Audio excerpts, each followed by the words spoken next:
आवाज आ रहा है ना?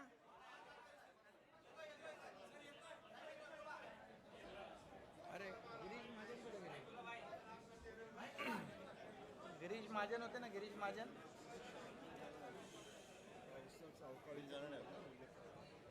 ते आपले लोक विचारतील. सभी आज की पत्रकार परिषद में उपस्थित हमारे सभी शिवसेना भाजपा के मंत्रीगण, सभी सांसद, विधायक, शिवसेना के नेता, सभी पदाधिकारी और यहाँ के भी हमारे मंत्री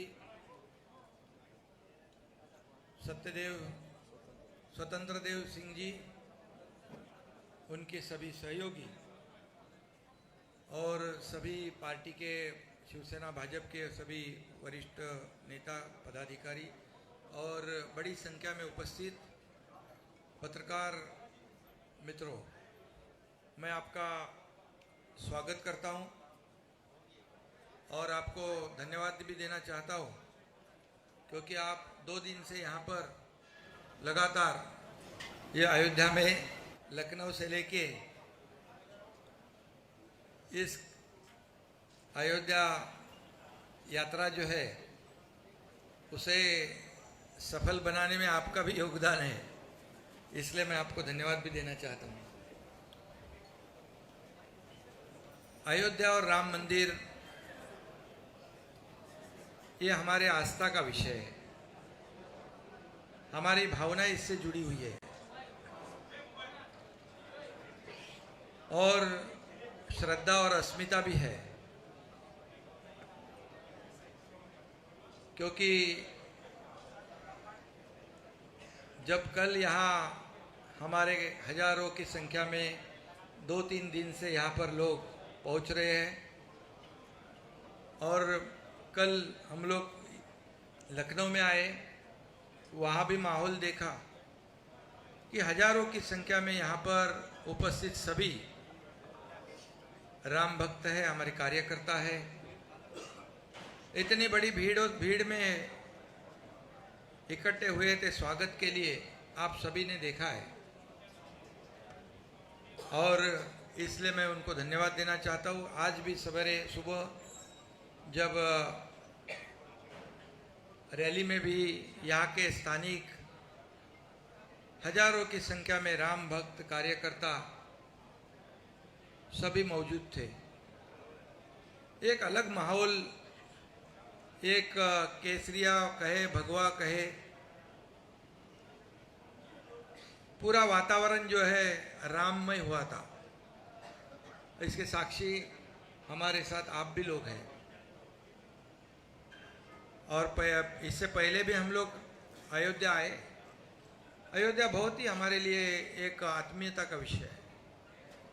यहाँ आने का जब सोचते हैं तो बहुत ही एक दिल में एक खुशी की लहर, एक समाधान और एक अलग ही कुछ महसूस होता है, क्योंकि वहाँ का वाइब्रेशन ही वैसा है. प्रभु रामचंद्र जी के चरणों से, पदस्पर्शों से ये पावन हुई भूमि है. हम सोचे कि अयोध्या में जब उस समय का क्या माहौल होगा जब राम 14 साल वनवास पूरा करके वापस अयोध्या में आए होंगे, तो वहाँ जब दिवाली जनता ने मनाई होगी, ऐसा माहौल आज हम सोचते हैं, इमेजिन करते हैं. गुड़ी, तोरण, सब जल्लोष, दिवाली, खाली ये सोच ही सकते हैं हम लोग. लेकिन 500 साल का इंतजार करने के बाद सभी लोगों को ये सपना लग रहा था कि राम मंदिर, सभी लोगों की सोच थी. हमारे हिंदू हृदय सम्राट बाला साहेब ठाकरे जी का सपना था.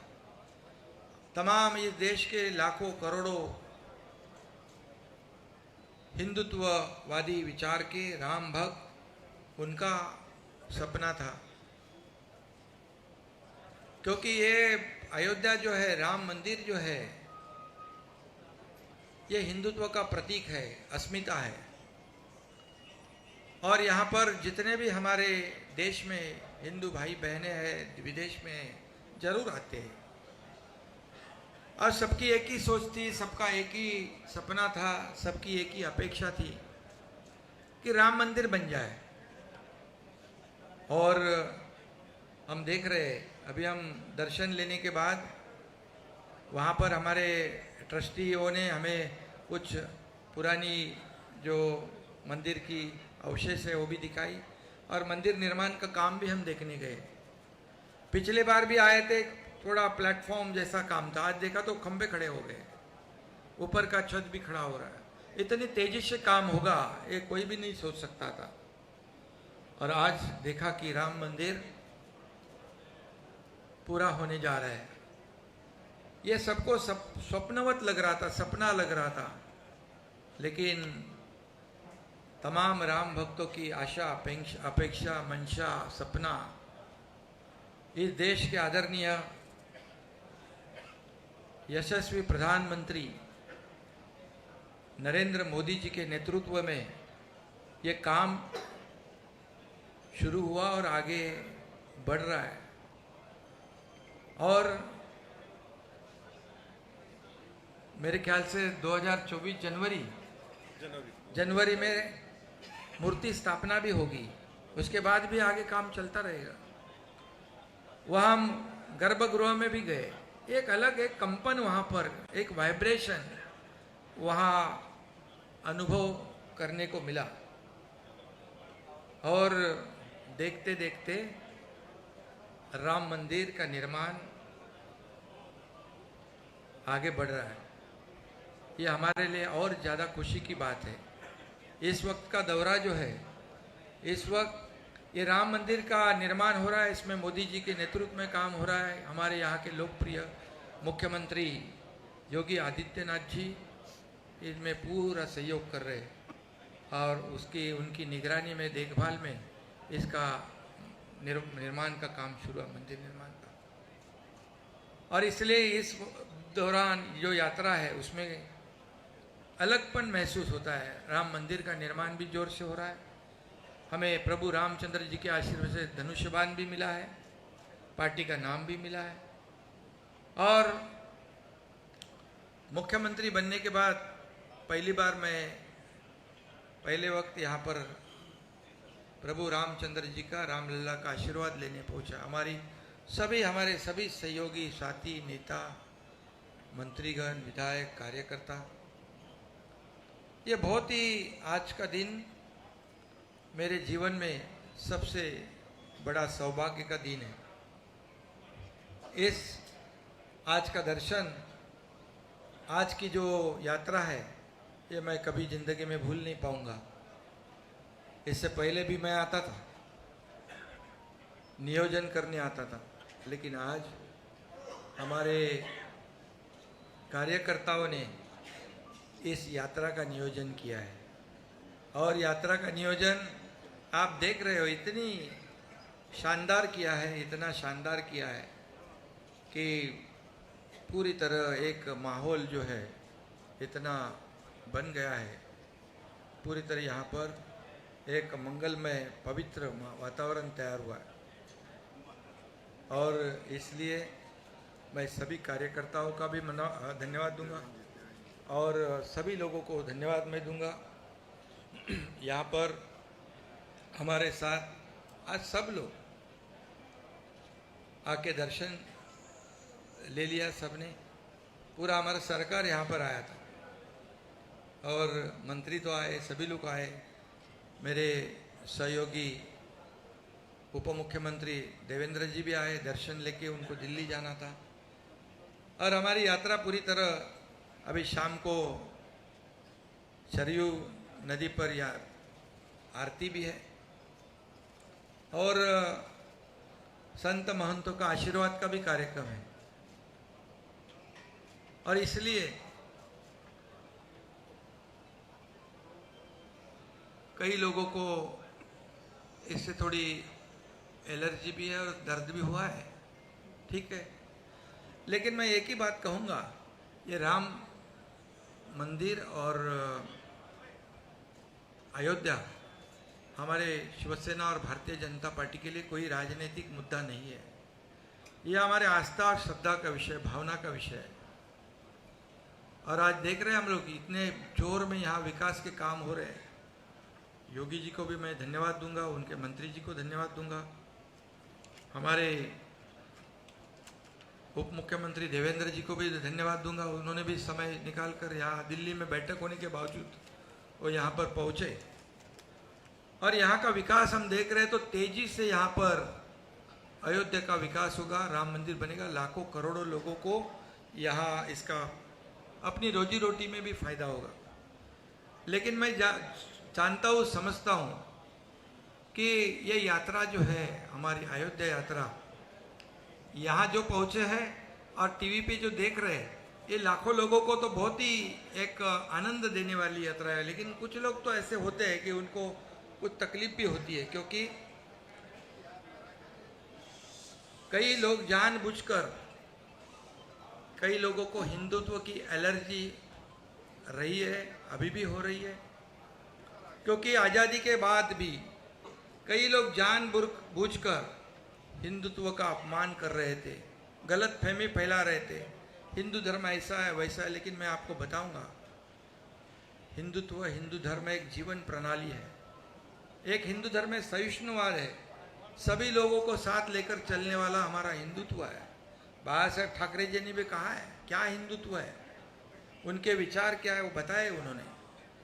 और हमारा हिंदुत्व जो है अन्य धर्म का अनादर करने वाला नहीं है और सभी को साथ लेकर आगे बढ़ने वाला। लेकिन कई लोगों को लगता है कि हिंदुत्व हर के घर घर में, मन मन में जाएगा, पहुंच जाएगा तो हमारी राजनीतिक दुकान बंद हो जाएगी, हमारा कारोबार ठप हो जाएगा। ऐसे डर के वजह से आज़ादी के बाद लगातार ऐसी कोशिश कई लोगों ने की है। लेकिन मैं आपको बताऊंगा कि 2014 में जो हिंदुत्व विचार वाली सरकार आदरणीय मोदी जी के नेतृत्व में इस देश में स्थापित हुई, तब फिर हिंदुत्व का जागरण हुआ, मान सम्मान हुआ, अभिमान बढ़ गया। और इससे पहले हमारे हिंदू हृदय सम्राट बाबा साहेब ठाकरे जी ने जो अयोध्या के बारे में उनके विचार थे, सोच थी, उन्होंने कहा था कि गर्व से कहो हम हिंदू है, ये नारा बाबा साहेब ठाकरे जी ने दिया है और ये हर सब दुनिया जानती है। और ये जानबूझकर ये हमारे विचारों को, विचारधारा को, हमारी शिवसेना और भारतीय जनता पार्टी की विचारधारा एक है और जानबूझकर ऐसे मतभेद, गुमराह करने वाली बातें लोगों फैलाते हैं। लेकिन लोग अभी समझदार हैं और इसमें इसीलिए तो हमने जो 2019 में कई लोग कहते हैं, हमें क्या क्या बोलते हैं, आरोप लगाते हैं, लेकिन एक ही बात मैं कहूँगा कि जो 2019 में लोगों के दिमाग में, दिल में जो बात थी, जो हम लोगों का मैंडेट था, जनता का मैंडेट था, लोगों की अपेक्षा थी कि महाराष्ट्र में शिवसेना भारतीय जनता पार्टी की सरकार बने। क्योंकि साथ में चुनाव लड़े थे हम, लेकिन चुनाव लड़ने के बाद अपेक्षा लोगों की ये थी कि सरकार बनेगी भारतीय जनता पार्टी शिवसेना के साथ। लेकिन कुछ स्वार्थ और कुर्सी की लालच में यहाँ पर गलत कदम उठाया गया। लेकिन हम लोगों ने 8-9 महीने पहले उसको सुधार दिया। जो लोगों की अपेक्षा थी वो हमने वैसी सरकार स्थापित की।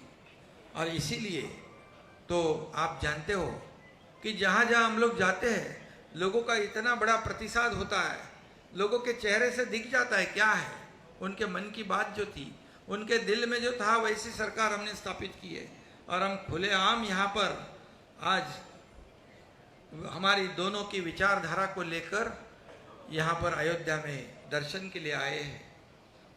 और जो जानबूझ के जो कर रहे हैं उनको तो पहले तो कई लोग कहते थे कि पहले मंदिर फिर सरकार। आप सबको मालूम है,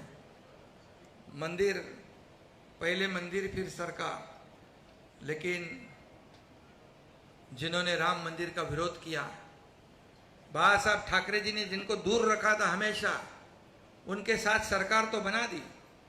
मंदिर तो वो मंदिर के लिए कुछ नहीं कर पाए, लेकिन मंदिर के करने के लिए मोदी जी सक्षम है। और उन्होंने मंदिर का निर्माण शुरू कर दिया। बाला साहब ठाकरे जी का सपना पूरा करने का काम मोदी जी ने किया है। पहले ये भी कहते थे कि मंदिर वही बनाएंगे, तारीख नहीं बनाएंगे, वो तारीख नहीं बताएंगे। क्यों? किसके ऊपर आरोप था? आप समझते हो। लेकिन मोदी जी ने मंदिर भी बना दिया और तारीख भी बता दिया, तो झूठा कौन साबित हुआ? और इसलिए मैं इतना ही कहूँगा कि हम यहाँ से प्रेरणा और ऊर्जा लेकर, जैसे प्रभु रामचंद्र जी ने,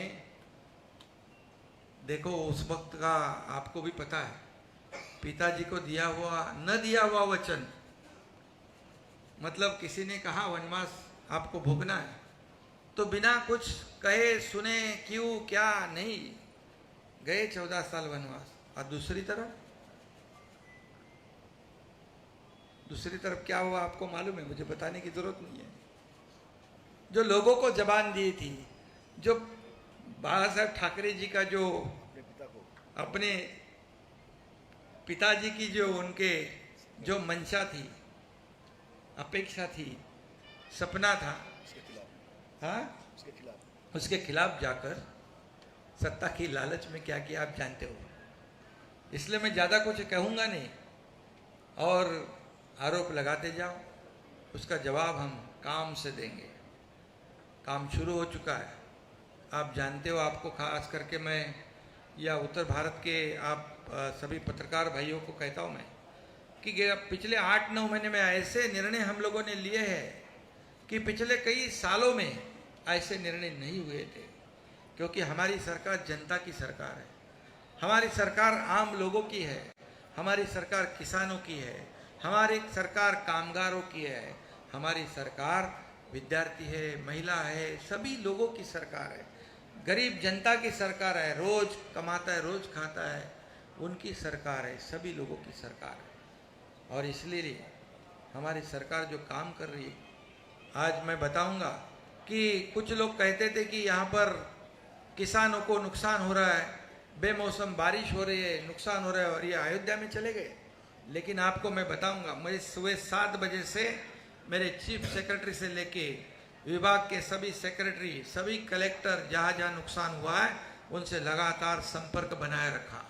मैं कलेक्टर को खुद बोला है, स्पॉट विजिट करो, जाओ वहाँ पर, किसानों को जहाँ जहाँ नुकसान हुआ है वहाँ तुरंत जाओ और पंचनामे करो, कितना किसका नुकसान हुआ है।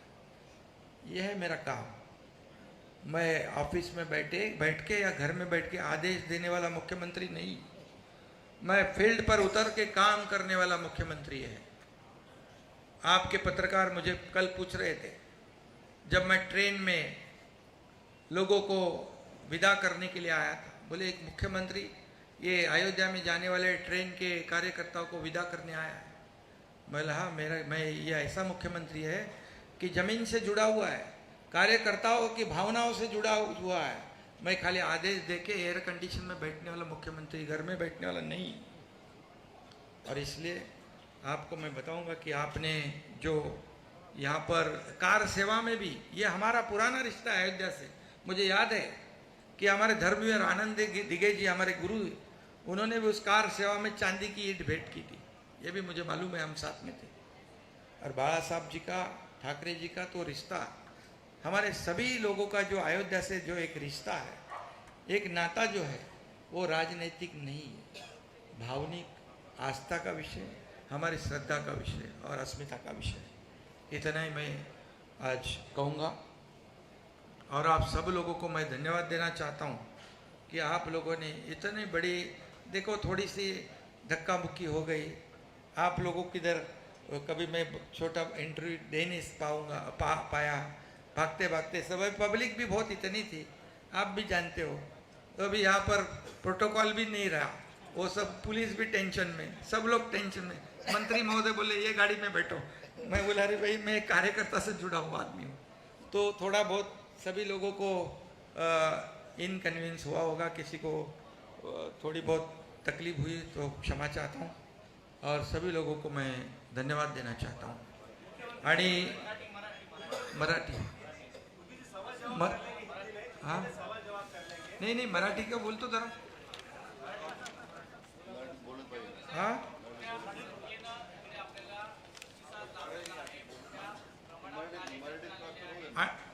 खरं म्हणजे मी सगळ्यांना मनापासून धन्यवाद देतो. कालपासून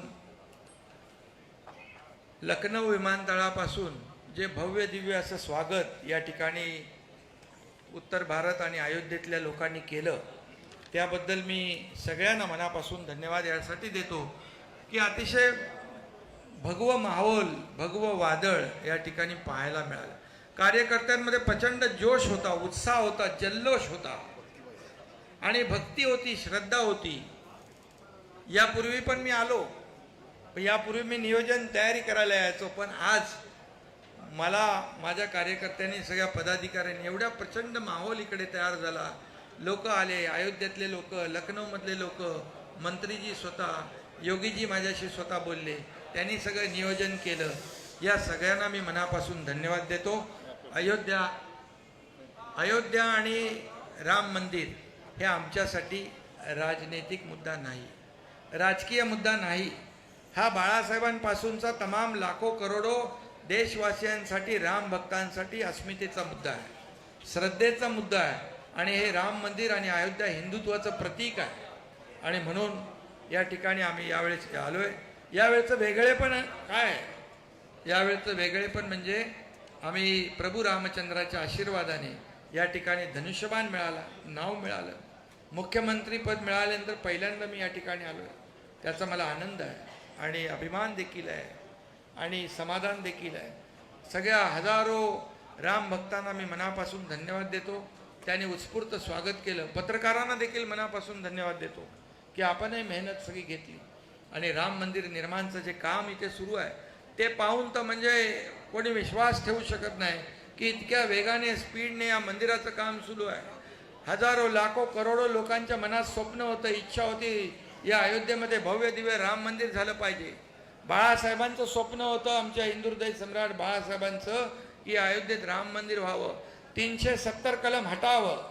मला ते म्हणायचे एक दिवस मला प्रधानमंत्री बनवा, इस देश का एक दिन प्रधानमंत्री बनाओ, मैं राम मंदिर बनाऊंगा और कश्मीर में 370 धारा हटाऊंगा. ये बाळासाहेब ठाकरे जी ने कहा था. हे त्यांनी सांगितलं होतं. आणि म्हणून या ठिकाणी आज ते स्वप्न पूर्ण होतंय आणि हे पूर्ण स्वप्न करण्याचं काम या देशाचे आदरणीय प्रधानमंत्री मोदी साहेब करतायत.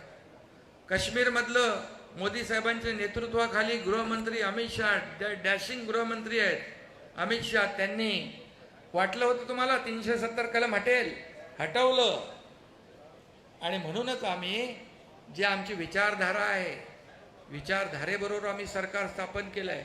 या राम मंदिरामध्ये मोदीजींच्या नेतृत्वाखाली या राज्याचे मुख्यमंत्री योगी आदित्यनाथजी प्रचंड काम करतायत, मेहनत करतायत आणि म्हणून राम मंदिर पुढे जात आहे. आज आमचे सगळे लोक म्हणजे माझ्यासोबत सगळे मंत्री, खासदार, आमदार, नेते सगळे आले. या राज्याचे उपमुख्यमंत्री देवेंद्र फडणवीस साहेब आले, त्यांना बैठक होती दिल्लीत, पण तरीसुद्धा रामलल्लाचं दर्शन घेतलं त्यांनी आणि तात्काळ ते गेले. हे सगळं जे कशासाठी एक विचार, एक वैचारिक भावना आहे, श्रद्धा आहे. आणि म्हणून आजची जी यात्रा आहे, राम मंदिराचं काम पाहिल्यानंतर समाधान वाटलं की आणि काही लोक जाणीवपूर्वक पोटदुखी होते, त्यांना त्रास होतो, पण आमचे विचार ते विचार आम्ही खुल्याम विचारधारा पुढे नेणारे लोक आहोत. बाळासाहेबांची विचारधारा, हिंदुत्वाची भूमिका पुढे नेणारं सरकार आम्ही स्थापन केलं आहे आणि मग आम्ही खुल्याम आलेलो आहे. इथे काही आम्हाला कोणाचं आड पडतात नाही.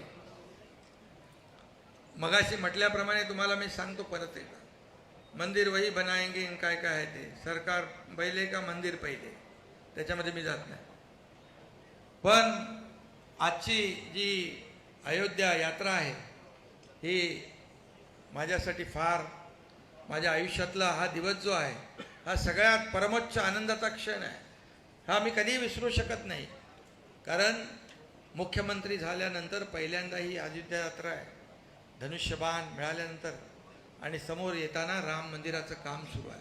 उत्स्फूर्त असं प्रतिसाद या ठिकाणी मिळतोय आणि म्हणून मी आपल्या सगळ्यांना मनापासून धन्यवाद देईन. काही लोकांना मगाशी मी हिंदीत सांगितलं, पुन्हा मी सांगत नाही, हिंदुत्वाची ॲलर्जी आणि हिंदुत्वाला बदनाम करण्याचं काम काही लोक करतायत. आज सावरकरांचा अपमान करतायत, काही लोक मुद्दामून करतात. त्यांना सावरकरांचा अपमान करण्याबरोबर हिंदुत्वाची ॲलर्जी आहे. हिंदुत्व जर सगळ्यांच्या घराघरात पोचलं तर कायमस्वरूपी त्यांचं दुकान बंद होईल. आणि म्हणून ते बंद तर होणारच आहे, कारण 400वरून 40वर आले. ज्यांनी मोदींवर आरोप केले, मोदीजींवर ज्यांनी ज्यांनी आरोप केले त्यांची परिस्थिती काय झाली माहीत आहे. आता या ठिकाणी लोकशाहीमध्ये आपल्या देशाची जाऊन बदनामी बाहेरच्या देशात काही लोक करतायत, मुद्दामून जाणीवपूर्वक. हा खऱ्या अर्थाने एक प्रकारचा देशद्रोह आहे. आपण आपल्या घरामध्ये काही भांडू शकतो, तंडू शकतो, पण आपल्या देशाची बदनामी बाहेर जाऊन करणं हे कुठली लोकशाही? आणि म्हणून याचा विचार पूर्ण जनता करते. मी पुन्हा एकदा सांगतो की या देशाची अर्थव्यवस्था एवढ्या उंचावर नेण्याचं काम कोणी केलं? या देशाची अर्थव्यवस्था 11 नंबरवरून 5व्या नंबरवर आणली. या देशाचा डंका जगभर वाजवण्याचं काम, या देशाचं नाव जगात रोशन करण्याचं काम कोणी केलं हेही आपण पाहतोय. आणि म्हणून जनता सुज्ञ आहे. या ठिकाणी त्यांना योग्य उत्तर, योग्य धडा नक्की मिळेल. आम्ही आमचं काम करत राहू आणि आम्ही आमचे जे बाळासाहेबांचे विचार, हिंदुत्वाचे विचार जे आहे हे पुढे नेण्याचं काम आम्ही करत राहू.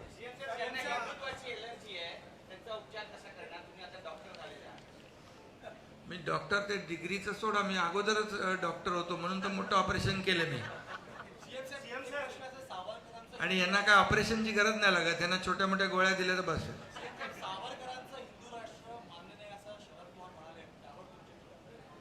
बघा आता पवारसाहेब मोठे नेते आहेत, परंतु सावरकर आमच्यासाठी हिंदू नेता नाही, आमचं ते दैवत आहे, राज्याचं आणि देशाचं दैवत आहे. त्यांचा अपमान ज्यांनी केला त्यांच्या विरोधामध्ये सावरकर गौरव यात्रा सुरू झाली आहे. त्यांना जनता धडा शिकवणार आहे. आणि बाळासाहेबांनी जेव्हा मणिशंकर अय्यर यांनी सावरकरांचा अपमान केला तेव्हा त्यांना चांगले जोडे हाणण्याचं काम केलं.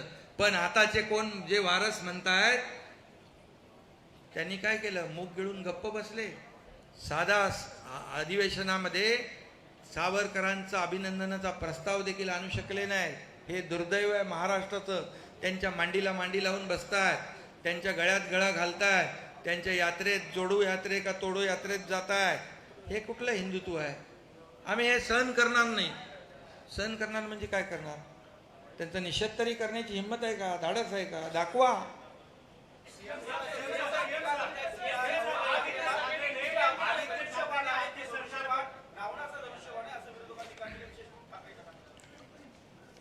कसलं रावण राज्य? अरे जर हा रामाचा अपमान आहे म्हणजे प्रभू धनुष्यबाण कुणाचं आहे? प्रभू रामचंद्राचं. बरोबर आहे, प्रभू रामचंद्र जी का धनुष्यबाण है ना, तो ये उनका अपमान है. आणि म्हणून रावण राज्य जे म्हणतायत त्यांना मी सांगू इच्छितो, जेव्हा पालघरमध्ये साधू हत्याकांड झालं, मॉब लिंचिंग, त्यावेळेस कुणाचं सरकार होतं? एक नेव्हल ऑफिसरला मारलं तेव्हा कुणाचं सरकार होतं? त्याचबरोबर राम भक्त हनुमान 40 वाचायला तो रवी राणा आणि नवनीत राणा वाचायला गेला, त्याला 14 दिवस देशद्रोहाचं कलम लावून जेलमध्ये टाकलं, तेव्हा कोणाचं सरकार होतं? ज्या दाऊद इब्राहिमने बॉम्बस्फोट केले आणि त्याच्याशी ज्याचा संबंध स्थापित झाला त्याचा तुम्ही राजीनामा नाही मागू शकले. तो कुठला याकूब मेमन बॉम्बस्फोट केले मुंबईत, त्याच्या कबरीचं उदात्तीकरण कोणी केलं? तेव्हा कुणाचं सरकार होतं? तुमच्याच पत्रकार लोकांना जेलमध्ये मारलं, टाकलं, ते माहिती आहे ना, लक्षात आहे ना तुमच्या? फक्त विरोधात बोलले म्हणून धरून आणलं, जेलमध्ये ठुसलं आणि काय काय केलं? औरंगजेबाच्या कबरीवर फुलं वाहिली. काय? कुणाचं रामराज्य, रावण राज्य कुणाचं? आमचं का त्यांचं? आता परवाच्या दिवशी पालघरमध्ये 2 साधूचे हत्याकांड आपल्या लोकांनी वाचवले. जर आपलं सरकार नसतं ते साधू देखील जीव गमावला असता त्यांनी. बाकी तर तुम्हाला सगळं माहित आहे, कुठे कुठे अतिक्रमण होतं, प्रतापगडापासून सगळं. त्यामुळे रावणाचं राज्य जे होतं त्या पापाचा घडा भरला आणि म्हणून लोकांनी, जनतेने ते हटवलं.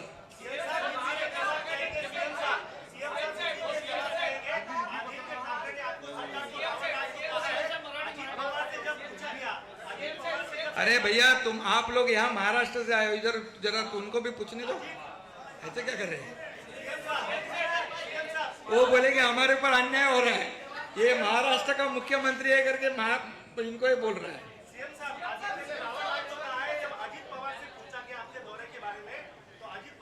अरे भैया उसका उसका उसका जन्म जब नहीं हुआ था तब से मैं काम कर रहा हूँ, उसके बारे में क्या बोलूँ मैं? और अजीत पवार जी को क्या बोलूँ? या अगर फालतूगिरी लगती है उसको? अरे अजीत पवार विरोधी पक्ष के नेता है और उप मुख्यमंत्री रह चुके अजीत पवार, उनको मेरा इतना ही कहना है, अयोध्या यात्रा जो है, ये अयोध्या जो है, राम मंदिर जो है, लाखों करोड़ों हिंदुओं और राम भक्तों की अस्मिता है, ये श्रद्धा है। उसको अगर आप फालतूगिरी कहते हो तो ये राम भक्त आपको बराबर जगह दिखाएंगे।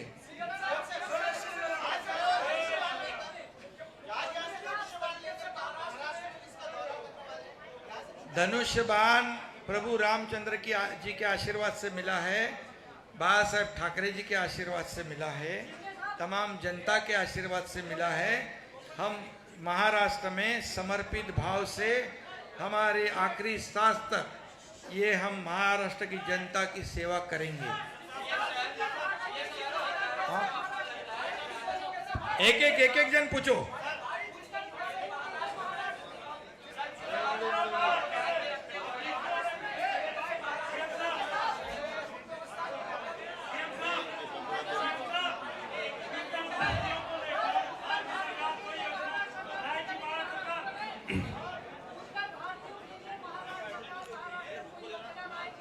अरे भैया उत्तर भारतीय और महाराष्ट्र अभी अलग नहीं है, वो हमारे साथ में खड़े पूरे खंडे से खंडा मिलाकर। सुनिए एक मिनट जवाब तो सुन लीजिए। अभी जो वहाँ पर जो उत्तर भारतीय रहते हैं, जो महाराष्ट्र मराठी लोगों को जो सहूलियत मिलती है, वो जो कई सालों से वहाँ उत्तर भारतीय भी रहते हैं, सभी समाज के रहते हैं, वो सब हमारे मुंबई वासी हो गए, महाराष्ट्र वासी हो गए, उनको वो सब मिल रहा है।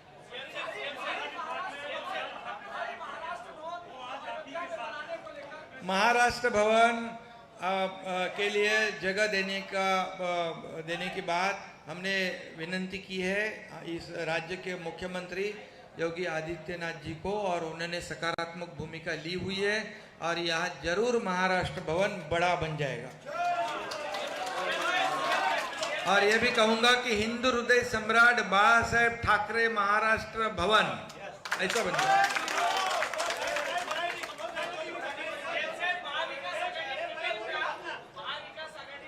हिंदी हो गया।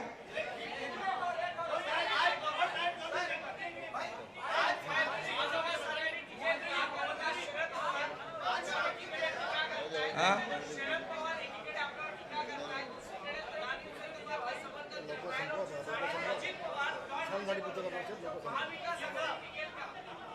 महाविकास आघाडी, आता तुम्ही त्यांना विचारलं पाहिजे। आता तुम्ही दिसतंय त्यांच्यामध्ये कोण इकडे बोलतोय, कोण तिकडे बोलतोय, कोण तीन तिकडा काम बिघडा, कोण डोळा मारतोय।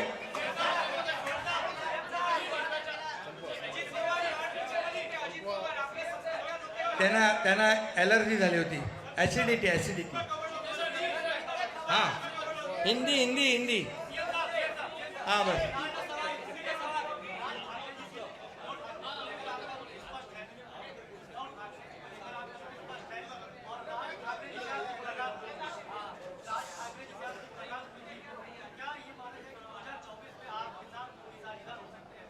देखिए वो हमारी ऐसे दोस्ती के संबंध है उनके साथ, क्योंकि पहले जब हम उनके साथ थे तो उनको उनकी एलर्जी थी, इसलिए उनको हम नहीं मिल पाते। अभी हमारे को कोई रोक टोक नहीं, तो वो अच्छे इंसान है, अच्छा काम कर रहे, और निश्चित रूप से नहीं राजनीति कोई मुद्दे पे चर्चा नहीं हुई, लेकिन हमारा भाईचारा है, मिलते रहते हैं।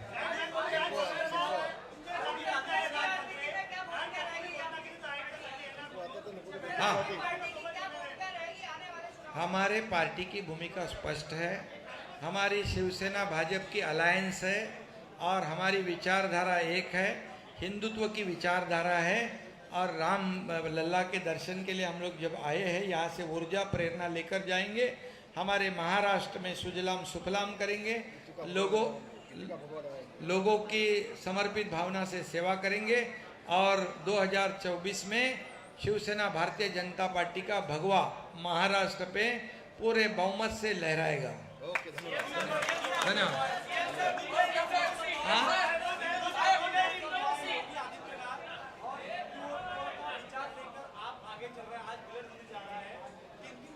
नहीं, आज देखिए हमारे उन्होंने स्नेह भोजन पे बुलाया है।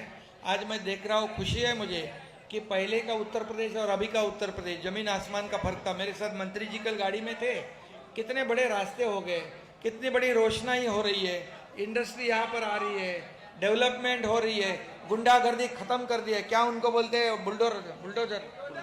बुलडोजर बाबा, उनको डरते हैं गुंडे लोग। अभी गुंडागर्दी खत्म, कानून व्यवस्था बढ़िया है, माता बहनें बिंदास घूम सकती है, आम नागरिक बिल्कुल डरता नहीं। और जिनका डर जो है, उनका खौफ जो है, उनका खौफ और उनका डर गुंडागर्दी वालों को है। आम आदमी यहाँ पर आज बहुत ही सुखी है, विकास हो रहा है। धन्यवाद।